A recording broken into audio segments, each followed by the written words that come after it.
That's a scene from American Utopia, the album Talking Heads frontman David Byrne has shepherded into a theatrical experience. It's about to open in Boston, then it's on to Broadway. Byrne recently told me what it took to turn the show into something like no other, and what it's like to sing all those audience favorites over and over again. David Byrne, thank you so much for joining us. Thank you. So I read that as you were recording the album, you had a sense that this had the presence, to be theatrical. What was it that occurred to you as you were underway with this piece? I realized that that we could do a performance where the band was untethered, where everybody is free to roam wherever on stage, which meant that there would be no stuff on stage. There'd be no amplifiers or drum kits or platforms or bits of equipment. It would just be us. And I thought, oh, well, that's what most people are interested in. Other people. Let's take away everything else, and it's just us and you guys.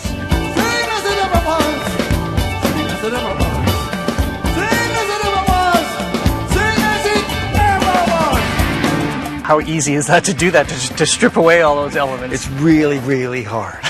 It's really hard. There's a lot of very kind of up-to-the-minute technology going on, say, behind the curtain that allows that to happen. It's invisible. You don't notice it. In this case, I don't want the technology to be visible so that you're thinking about that. But it is there. What does it feel like to be part of this show where you are unencumbered? It's kind of extraordinary. I can only speak for myself, where sometimes if I'm on stage and kind of facing the audience, I realize that I could run backwards and there's nothing, I'm not going to bump into anything. And there's no cables to trip over, nothing. It's incredibly liberating. But it's also really well choreographed, and it seems very, very choreographed. Yes, it is.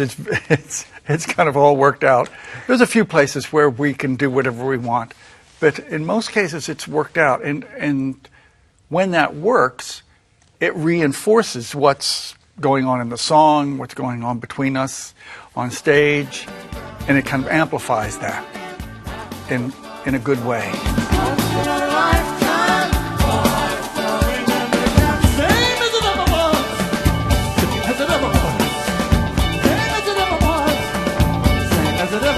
Well, we hear and see some of your older work in the show, Talking Heads, for instance.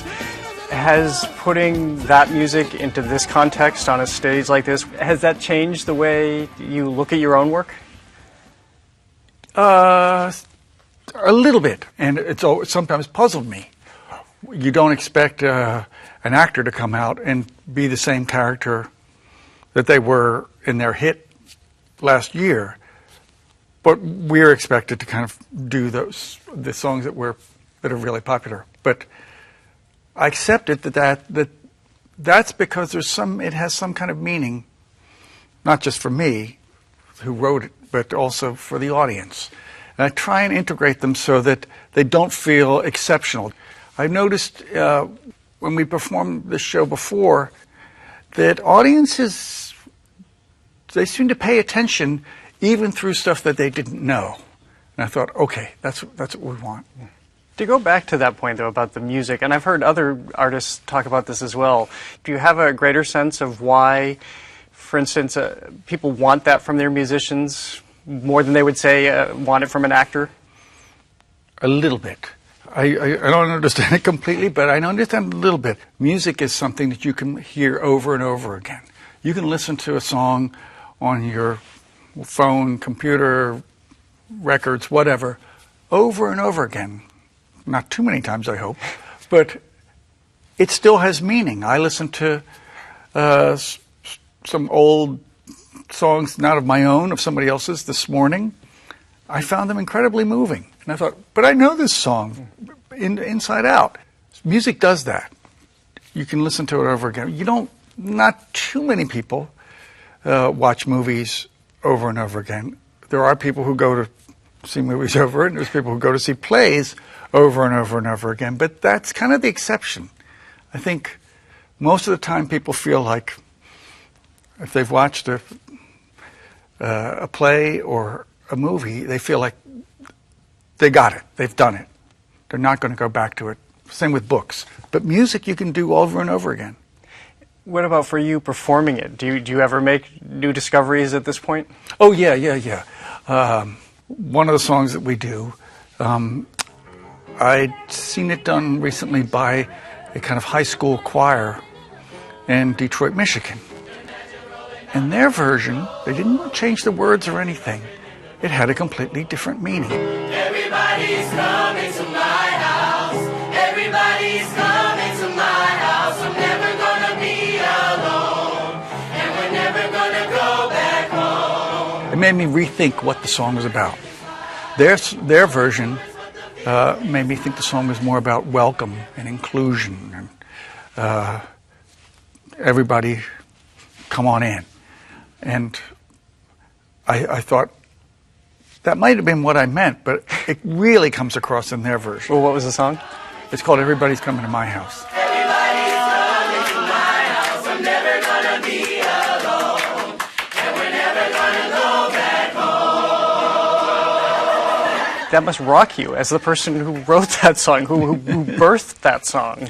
Sometimes we work intuitively and we don't know exactly what it is we've done. We don't know exactly why it's connecting to ourselves or to other people, and sometimes it takes somebody else to reveal what it is that's really happening there. Going back to the dismantling your audience for a moment, you just you had me visualize how this is staged, but you had to break apart the drum set. Yeah. For this show. I mean, so what is percussion like in this show? It sounds like a drum kit with maybe an extra percussionist, but what you see is 6 different players. So one person might be playing the bass drum, one person's playing the snare, one person's playing hi-hat and this and that. And sometimes it takes all 6 of them to make the sound, and it all kind of fits together. And if you close your eyes, you would have no idea. I realized it was possible from hearing like second-line drummers in New Orleans or drumline from various universities and samba schools in Brazil, and you realize this idea of assigning parts of the drum and percussion world to different players, it's fairly common, but it hasn't been used in my world. And finally, I noticed you're all in bare feet. I've only ever noticed that once before. That's with Anna DeVere Smith. She always performs. She does? Barefoot, yes. Wow, I didn't know that. So I know what her answer is to that question. What's your answer? My answer is that I knew we'd be wearing suits. Oddly, she wears suits fairly often, too. But I thought, what are we going to wear on our feet? We're not going to wear big business shoes, are we? Or are we going to wear like casual shoes? Nah. I thought, well, okay, no. Well, we'll be barefoot because I will offset the formality of the suit. And it has this.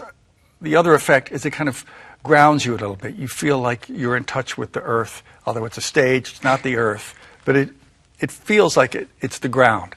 And you feel it physically with your body. And I think the audience senses that too, that these people are connected.